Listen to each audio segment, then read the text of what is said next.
NBC has been slammed after they did an interview with an Olympic skier by the name of Bode Miller. Now, Bode Miller's brother passed away 3 years ago, and Christin Cooper wanted to ask him about it, but she asked him about it so much that he started crying.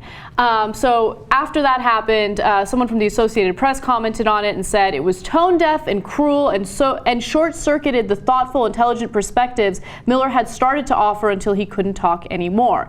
So apparently she asked and kept asking, and he just couldn't handle it anymore. It was a really difficult thing for him to discuss. And also, the New York Times says that Cooper and NBC lacked the sensitivity to know when enough was enough. Yeah, it's part of why I hate the Olympics and don't watch it. Everybody's grandmother died, and if it wasn't their grandmother, it was their dog. But however close they are to the person, unfortunately, the media views it as better. So Bode Miller obviously really broken up about his family member dying. It's the death of his brother that was recent.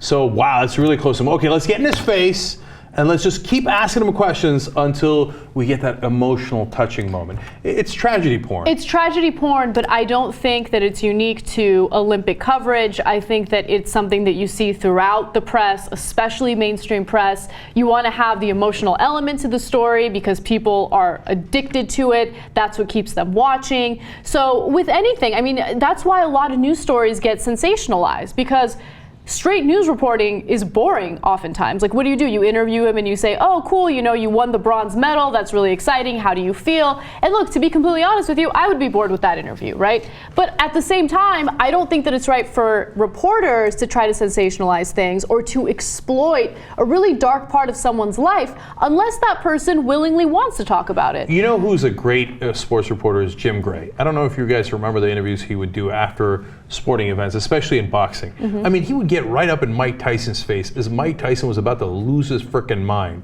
And he'd ask him really tough questions. That's great reporting, right?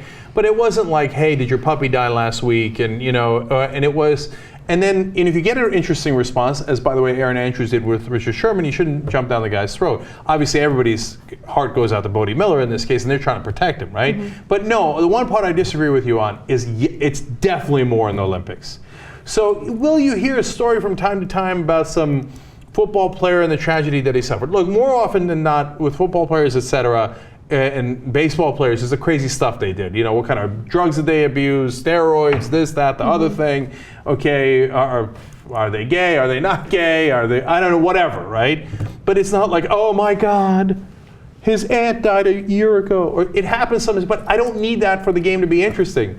I want to see who wins Seattle or Denver without having to worry about Peyton Manning's aunt, right? I know, but the Olympics aren't that interesting. So nobody normally goes skiing. Nobody here outside the Olympics, no one watches skiing, right? So they've got to go into like, oh my God, what happened to your brother? Yeah, that's probably true. Look, I don't know. I don't pay attention to the Olympics enough to make that comparison. But one thing that I will say is when it comes to all sports, when it comes to athletes, except for the exception of maybe baseball, because I feel like people don't really know who the baseball players are except for some of the big names, but details about everyone's life. You're all up in their business when it comes to their marriage, their divorce, what kind of house are they living in. No, but they don't do tragedy porn. So you'll find out Cromartie has 7 kids from 8 women.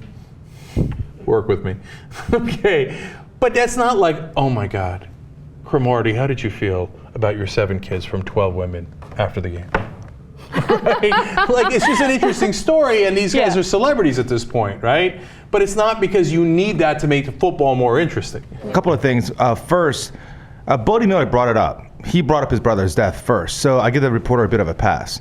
But Cenk, you're right, because the Olympics, it's all about, the human spirit, overcoming long odds. You train your entire life for this one shining moment. So yes, they definitely focus a lot more on the human interest aspect of it, whether it's a death or some major obstacle that they overcome, much more so than the traditional sports that you see on a regular basis. That part's true. When figure skaters were told about the questions that NBC had asked Bode Miller, they were outraged.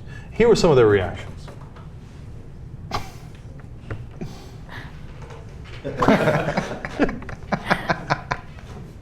Oh my gosh. Well, that guy that knocked him off his feet.